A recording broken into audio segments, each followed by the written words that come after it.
নতুন এক সূর্যোদয় হবে স্পষ্ট ঘোষণা করতে চাই। আর যদি একটা গুলি চলে, হেফাজতে ইসলাম বাংলাদেশ ঘরে বসে থাকতে পারবে না।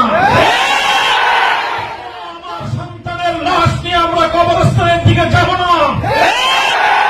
পরবর্তী সন্তানের লাশ কাঁধে আমির হেফাজত ইনশাআল্লাহ রাজপথে যখন নামবেন, টেকনাফ থেকে তেঁতুলিয়া পর্যন্ত পাক ভাঙ্গা সেই গণজোয়ার রুখে দেওয়ার সাধ্য কারো হবে না।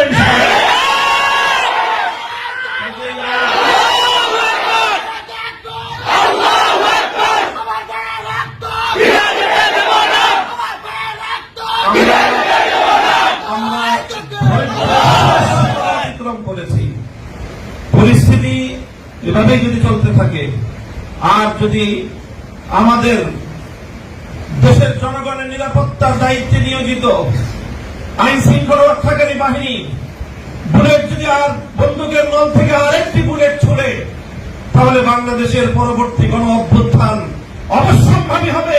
সে অভ্যুত্থান রুখে দিতে কেউ পারবে না। আমরা আল্লাহ পাক রব্বুল আলামিনের কাছে দোয়া করব, যারা বৈষম্যের বিরুদ্ধে জীবন দিয়েছে, অত্যাচারীর হাতে যাদের প্রাণ গিয়েছে, তারা নিঃসন্দেহে শাহাদাত বরণ করেছে। কাজে সেই শহীদদের আত্মার মাগফিরাত শুধু নয়, বরং শহীদদের শাহাদাতের কবুল হওয়ার জন্য আমরা দোয়া করব আল্লাহর কাছে। এবং সেই শহীদদের উসিলায় আল্লাহ যেন আমাদের আগামী প্রজন্মকে এভাবে সকল বৈষম্য, জুলুম, অবিচার, অন্যায়ের বিরুদ্ধে রুখে দাঁড়াবার এক অদম্য সাহস যেন আল্লাহ পরবর্তী প্রজন্মের বুকে বুকে দান করেন, সেই দোয়া ইনশাআল্লাহ আমরা করবো। আখিরু দাওয়ানা আলহামদুলিল্লাহি রাব্বিল আলামিন।